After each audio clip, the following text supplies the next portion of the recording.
Bonjour à tous. Aujourd'hui, nous accueillons à la librairie Je lis là Aude Sarrazin, éditrice aux éditions Glénat Pôle Jeunesse. Donc, je vous laisse vous présenter. Merci Aude. Donc je suis Aude Sarrazin, je suis directrice éditoriale du pôle jeunesse chez Glénat depuis 1 an maintenant. Et donc je viens discuter avec Aude d'une nouvelle collection. Voilà, donc une collection car Glénat se lance dans les romans pour adolescents, donc 12 ans et plus grands. Donc avec deux titres, L'été du changement de Sophie Adriansen et Le cri du homard de Guillaume Neil. Donc pouvez-vous nous en dire un tout petit peu plus sur cette collection? Alors je vais vous en dire un petit peu plus. Donc cette collection qui est labellisée On est prêt est née d'une volonté de parler vraiment du sujet de l'urgence climatique aux préados et aux ados à travers la fiction. C'était une vraie envie partagée avec les équipes Glénat de se positionner sur ce segment très particulier de la fiction sur le sujet et justement d'y aller de façon positive, de passer par le récit. Il y a déjà beaucoup d'ouvrages qui existent avec plutôt l'aspect documentaire et les faits et les chiffres sont importants évidemment en la matière, mais on avait très envie que ça passe aussi par le récit, les histoires, qu'on mette entre les mains des jeunes lecteurs, effectivement à partir de 12-13 ans, des histoires inspirantes avec des personnages qui leur ressemblent à nos lecteurs, qui ne sont pas des super-héros, qui sont des grands ados, jeunes adultes qui, à un moment de leur trajectoire, vont avoir, par une rencontre, par un événement particulier, une prise de conscience sur l'écologie, l'environnement et l'importance de s'y intéresser et de faire quelque chose. Plus que par des injonctions ou des conseils de vie pratique dans la vie quotidienne. C'est vrai qu'à aucun moment il y a de leçon de morale, c'est pas du tout Non. moralisateur, enfin, on est vraiment sur quelque chose de bienveillant, on amène ça sur vraiment c'est la prise de conscience d'adolescents, leur instant où ils vont ouvrir les yeux sur ce qui se passe autour d'eux. Exactement, c'était de capter cet instant-là précis de leur parcours. Voilà, chaque histoire vraiment s'installe différemment, dans un environnement différent. Pour Sophie, dans l'été du changement, on suit des collégiens qui, justement, à la veille de l'été, qui va déboucher ensuite à la rentrée sur l'entrée au lycée, vont chacun vivre des étés dans 2 endroits de la planète très différents. Milan part chez son oncle en Norvège et Cléa avec ses parents dans un club de vacances en Malaisie. Donc, et comme c'est des ados d'aujourd'hui, ils s'envoient des petits messages, ils se tiennent au courant, c'est des amis d'enfance, donc pour eux c'est une étape importante aussi cet été avant l'entrée au lycée. Et c'est vraiment durant ces vacances-là en particulier que chacun va avoir un déclic. L'un parce que pour Milan, il va rencontrer des ados de son âge en fait, qui eux sont dans une autre culture et ont déjà intégré un peu toutes ces questions-là dans leur quotidien, même depuis leur petite enfance en fait, parce que le système pédagogique est différent, parce que dans les familles aussi c'est intégré autrement. Donc au départ un peu de loin, ça le fait un peu rigoler, et puis en fait il va vraiment réaliser qu'il y a des choses importantes qui se jouent aussi derrière. Surtout qu'il y a un petit coup de cœur aussi. Surtout qu'il y a un petit crush au milieu de tout ça évidemment, parce que ce que je trouvais important aussi, la ligne éditoriale, elle avait vraiment pour vocation aussi de laisser une vraie liberté aux auteurs et que ce soit leur voix sur ce grand sujet, soit leur façon de l'interpréter et de le donner à lire. Donc ils y sont vraiment chacun allés avec leur vision et leur envie d'en parler. Mais que ce soit intégré aussi dans ces parcours de personnages, dans leur vie de grands ados, petits ados, voire jeunes adultes, plus pour le cri du homard, ça s'intègre évidemment, c'est-à-dire que il y a l'amitié, il y a les amours de vacances, il y a la famille, et tout ça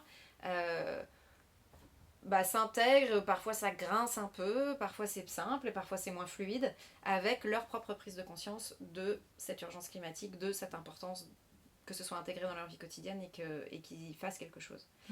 C'est surtout que dans l'été du changement, on les voit avant leur départ en vacances où ils vont passer leur dernière semaine à la Snowball, qui est cette station de ski en intérieur en fait, alors que c'est la canicule dehors, il fait 0 degré dans ce lieu, donc ils y passent des moments où ils respirent enfin quand même, hein, et puis après à leur retour de vacances du coup sans même se le dire ils ont plus trop envie d'y aller quoi, non, en fait. c'est exactement ça. Sophie s'est amusée avec un endroit qui existe réellement et qui se situe effectivement en Allemagne mais proche de la frontière française, et le tram permet quand on habite Strasbourg de s'y rendre. C'est de ces endroits un peu incroyables et fous quand on y pense sur ce que ça représente évidemment de dépenses en énergie, qui permet d'avoir ces neiges artificielles à longueur de temps. Donc été caniculaire comme on en connaît de plus en plus, et ces enfants ados, ils n'ont qu'une envie, c'est d'un peu de fraîche, s'amuser, de sortir de cette fournaise. Et effectivement ils sont vraiment dans une envie sans se préoccuper d'autre chose. Sans arrière-pensée aussi. Sans arrière-pensée, c'est pas négatif de leur part, c'est juste que c'est pas dans leur préoccupation du tout. Donc eux, avant tout, c'est de s'amuser, c'est de passer des bons moments ensemble, c'est de consolider cette amitié qui les lie depuis toujours. Et ils ont peur justement pendant cet été où il va chacun de leur côté se passer des choses importantes, donc que ça les sépare aussi et que leur amitié n'y résiste pas forcément. C'est surtout Milan qui craint. Plus. C'est surtout Milan qui a peur de ça, effectivement, du regard de Cléa. Cléa, elle part donc avec ses parents dans un club de vacances en Malaisie.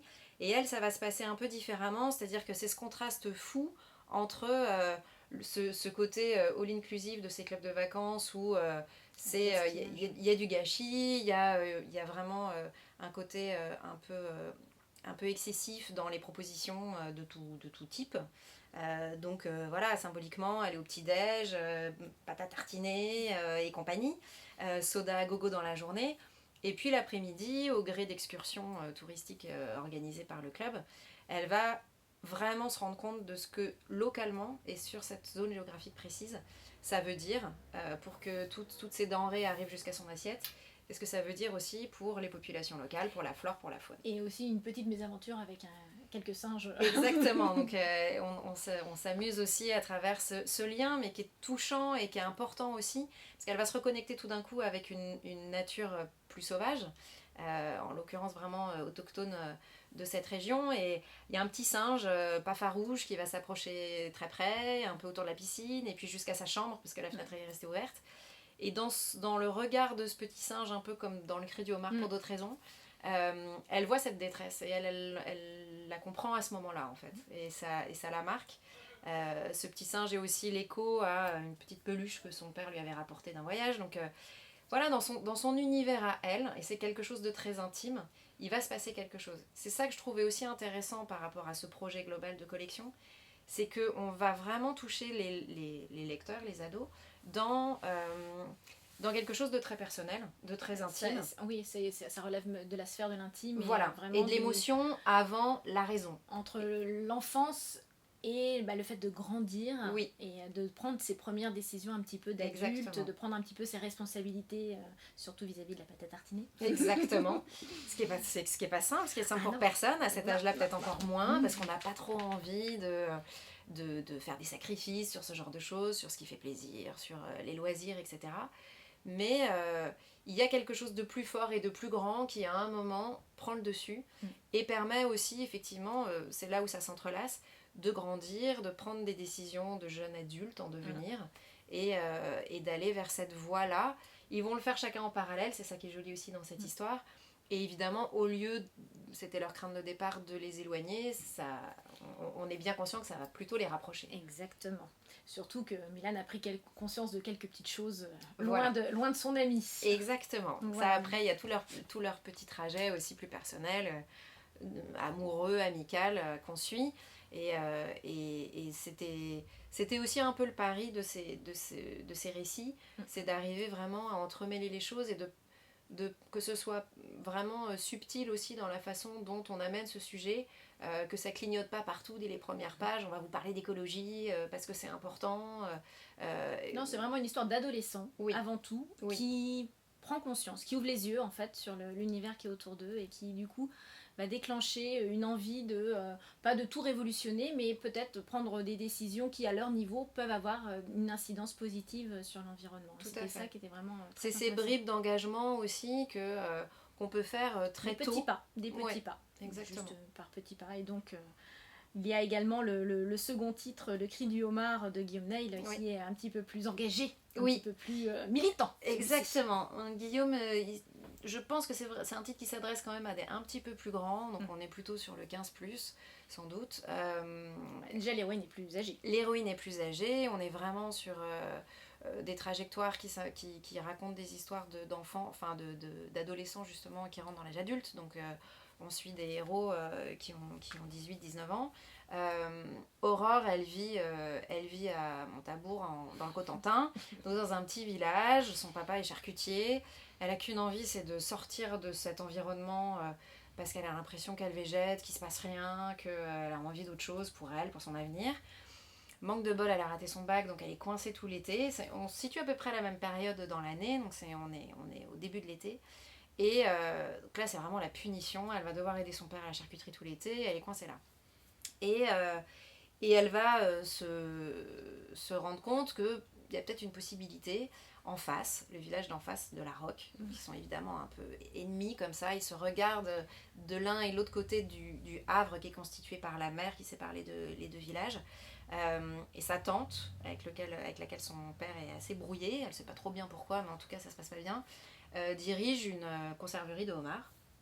Et elle a un projet comme ça gigantesque pour la région.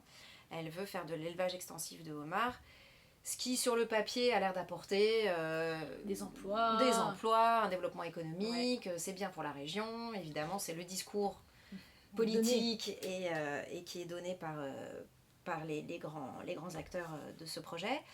Et donc elle voit juste et avant tout ce côté, bon, je vais peut-être pas perdre totalement mon été, je vais m'intéresser à ce qui se passe de ce côté-là. Puis le fait est qu'il y a aussi une petite histoire d'amour au milieu de tout ça, c'est qu'elle rencontre Archambault, tout frais sorti de son école de commerce, qui est un peu tête à claque, mais bon, à cet âge-là, ça peut attirer aussi côté le mec, un peu beau gosse, un peu qui a compris comment ça allait marcher, sûr de lui et tout. Bien habillé, c'est ça, il présente bien. Il détonne bien aussi dans le paysage, quand même. Il représente un peu tout ce qu'elle essaye de fuir, avec le côté les mecs qui traînent au skatepark, qui font rien de leur journée. Donc elle, tout d'un coup, ça la fait un peu rêver, un peu les paillettes dans les yeux. Et donc c'est ça aussi qui va l'attirer. Au début, un peu parier avec les copines, moi le Archambault, je vais en faire mon affaire. Donc elle se lance un peu dans cette histoire en se disant, je vais trouver un petit boulot, je vais demander à ma tante si elle peut pas me trouver un petit boulot pour l'été dans sa conserverie. Et de fil en aiguille, je vais me rapprocher d'Archambault et puis je vais voir un peu ce qui se passe de ce côté-là, de l'autre côté du Havre, parce que ça a quand même l'air tellement plus dynamique que de là d'où elle vient. Et c'est vraiment au fil de l'histoire, par des rencontres, par le fait qu'en étant à l'intérieur de cette conserverie, elle va mieux se rendre compte de ce qui se trame réellement derrière, évidemment en termes de destruction de l'environnement, de bétonisation, de saccage du littoral, et surtout ils n'ont aucune type de conscience de ce qui va se passer en termes d'environnement, et c'est pas leur problème une seconde. Non. Donc on va lui ouvrir les yeux aussi sur cet aspect-là des choses, par des rencontres. Elle a une copine qui est déjà assez engagée, et il y a aussi cet aspect-là d'ailleurs, parce que du coup voilà, au début elle lui dit oh, tu me saoules avec tes histoires, moi voilà, laisse-moi faire mon truc. Mais ça lui sème quand même une petite graine. Mais bien sûr, parce que c'est des vraies copines, et que si elle lui dit tout ça, c'est que quand même il doit se passer quelque chose derrière. Donc ça va lui ouvrir les yeux, et petit à petit le Archambault qui a l'air tellement bien sur le papier, c'est pas non plus parfait.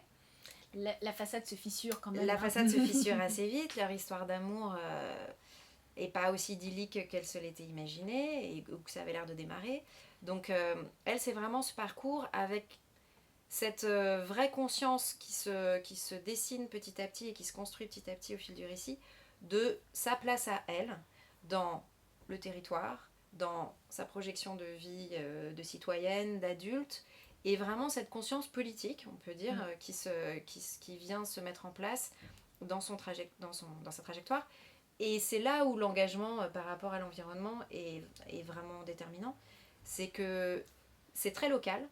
Là, on n'est pas en train de se dire qu'est-ce qui se passe à l'autre bout du monde. Non, là, c'est vraiment à nos portes. Et on peut tous se poser la question dans nos environnements proches. De tout ce qui se passe, de toutes les constructions que l'on peut voir, de Bien toutes sûr. les grues que l'on puisse voir, que ce soit en région parisienne ou en province, partout, dès qu'il y a une construction qui se fait, on peut commencer à émettre des questionnements sur l'utilité de cet ouvrage, Voilà. tout ça. C'est vraiment la mise en perspective en fait de cette conscience, de cet éveil à la conscience politique et citoyenne. Oui.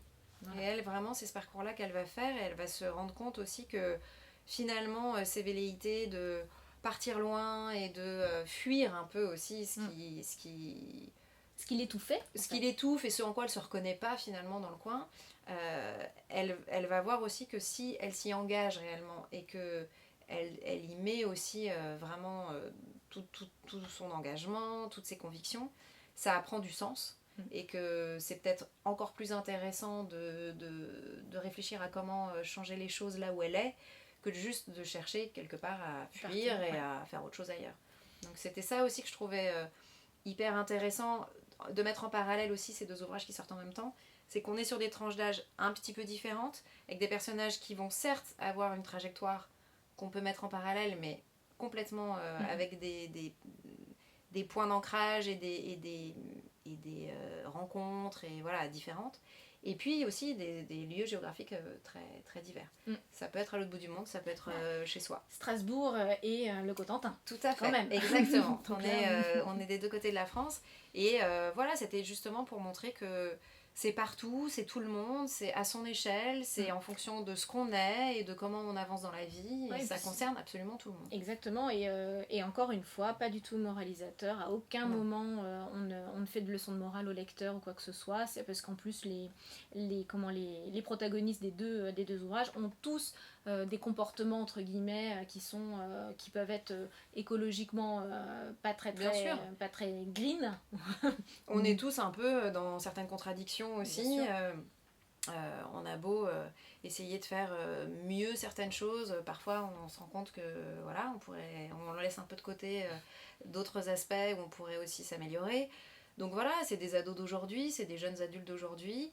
Ils ont leurs contradictions, ils ont une forme d'ambiguïté sur certains sujets parce qu'on ne peut pas non plus être parfait et que c'est pas le but, que c'est vraiment des petites étapes et que déjà si cette prise de conscience elle est présente, on a tellement gagné et que le récit c'est ça qui va nous permettre, c'est-à-dire de faire rentrer finalement dans tous les récits qu'on propose. Moi en l'occurrence je suis éditrice, je fais pas des films donc ça passe par les romans, mais c'est vraiment de dire que cette génération aujourd'hui elle va l'intégrer. Enfin, vous faites pas des films peut-être, mais celui-ci est très cinématographique dans l'écriture. Mais je suis parfaitement d'accord avec vous. Parce que quand on le lit, on a vraiment des scènes, des mises en scène et on voit moi c'est souvent ce que j'ai quand je lis, j'ai des images, j'ai vraiment des plans séquences qui se mettent en Ils ont tous les deux une écriture très, très visuelle. Sophie elle a fait une formation à la FEMIS et Guillaume il a été acteur dans une vie antérieure, donc il y a de l'image dans le texte, il y a de l'image. Il y a du scénario chez les deux. Non, tout à fait. Et oui, parce que c'est aussi l'environnement actuel des lecteurs. Dans l'été du changement, justement, il y a le regard du petit singe. Oui, il y a le regard qui est extrêmement... Là, moi j'ai l'image. Je le vois, ce petit singe, le regard qu'il lance par-dessus l'épaule. On le visualise tellement que on a l'impression d'y être et d'avoir envie de l'aider, ce petit singe. C'est vraiment des histoires qu'on a voulu inspirantes. Donc c'est de se dire... c'est accessible, je me reconnais d'une façon ou d'une autre. Je peux peut-être me reconnaître pas dans le personnage principal d'ailleurs, mais dans celui qui a un peu plus de mal ou dans celui qui part un peu à côté. Mais en fait, on a envie de se dire ah ouais, bon, peut-être que je vais me rapprocher quand même un peu de... Ça peut être également déjà celle qui a déjà une conscience écologique bien plus affirmée et qui cherche justement à attirer des associations militantes de ZAD et tout ça pour justement essayer d'empêcher le grand projet de la conserverie. Ouais, tout à fait. Voilà. Après, on peut vraiment chacun peut se situer vraiment à son niveau et se reconnaître dans une des parties de ces deux récits. On a vraiment collaboré avec le collectif On est prêt parce qu'ils ont participé dès les synopsis des deux ouvrages avec leur regard à eux, non pas d'éditeurs ou de relecteurs littéraires, mais vraiment d'experts des sujets. Donc c'était important pour nous aussi que les auteurs trouvent chez On est prêt cet accompagnement global pour pas dire de bêtises, pour être le plus juste par rapport au sujet qu'on aborde, même si justement c'est pas des ouvrages scientifiques ou d'experts. D'avoir une caution quand même voilà. écologiste. Oui, voilà. et ils ont vraiment, sur certains points, proposé des choses, réagi, donc c'était important aussi que ça se fasse en collaboration avec eux. Et il y a cette double page de fin dans les deux ouvrages, où c'est pareil, on voulait pas qu'il y ait une partie forcément documentaire exhaustive, mais quelques pistes, quelques liens vers des sites, des chaînes, des fondations pour des lecteurs qui auraient envie d'approfondir un peu les sujets qui sont abordés dans les romans, quels qu'ils soient, de cette collection, et qu'ils aient voilà, des billes, ils iront voir, ils iront pas voir, c'est à disposition. Mais on trouvait ça important de proposer voilà, ces possibilités bien sûr, d'approfondissement, de prolongement, voilà, exactement. Complètement. Bah, écoutez, déjà 2 très jolis textes que nous avons hâte d'accueillir sur les étagères de nos librairies. Mais alors, est-ce qu'ils vont rester tout seuls ou est-ce que c'est vraiment une collection? Ils sont pas voués à rester tout seuls. On a d'ores et déjà 3 autres romans qui sont vraiment bien démarrés. Je ne vais pas encore révéler complètement les intrigues ni les titres et tout ça, mais je peux déjà dire qu'il y a donc un prochain titre qui sera écrit par Fabien Fernandez, un suivant par Charlotte Bousquet et un 5e du coup dans la collection par Isabelle Renaud et bien d'autres à venir. On est évidemment toujours en train de travailler sur la suite, mais on est très très heureux. On n'a évidemment pas du tout l'intention d'être comme ça sur 2 projets et puis plus rien derrière. C'est une vraie collection qu'on est en train de monter avec cette charte qui est suffisamment ouverte pour que finalement ça permette vraiment à toutes les voix d'auteurs de s'exprimer, avec une tranche d'âge qui est assez large aussi, sur une thématique qui a priori est très en phase avec les ados et les valeurs actuelles voilà, aussi, et les sujets qui les concernent aujourd'hui, tout en restant accessible sans que ce soit ça reste assez souple, mais il y a aussi une volonté d'être sur des paginations et des calibrages relativement limités. On n'est pas sur des grandes sagas au long cours, mais avant tout sur des trajectoires comme ça un peu compactes, un peu condensées, pour qu'on assiste à ce moment clé de ces parcours. C'est ça sur lequel on s'est vraiment concentré. Donc c'est aussi pour ça que c'est des récits assez denses et un peu ramassés, et qu'on a voulu très accessibles, pas obligé d'être un lecteur déjà super confirmé pour s'y intéresser. Non, parce qu'on rentre facilement, ouais. Il y a cette écriture qui est justement très visuelle, très contemporaine, complètement. Et engagée, parce que c'est cet âge aussi que je trouve fascinant, où on est tout feu tout flamme. Donc quand on est convaincu et quand on a envie de s'engager, c'est à fond. Et on avait aussi besoin que ça, voilà, on avait besoin que ça reflète ça aussi. Donc voilà, on est super très impatient de le présenter, de les voir arriver en librairie. Hâte de les partager. Exactement. Bah écoutez, Aude Sarrazin, moi je vous remercie d'être venue jusqu'à nous, jusqu'à la librairie Je Lis Là, donc, pour nous les présenter, car alors je tiens juste à signaler quand même les jaquettes qui sont quand même très très flash et vraiment très réussies. On voulait que ce soit aussi joyeux que le contenu, justement, pour refléter ce côté un peu lumineux qu'on avait envie de donner à ce sujet.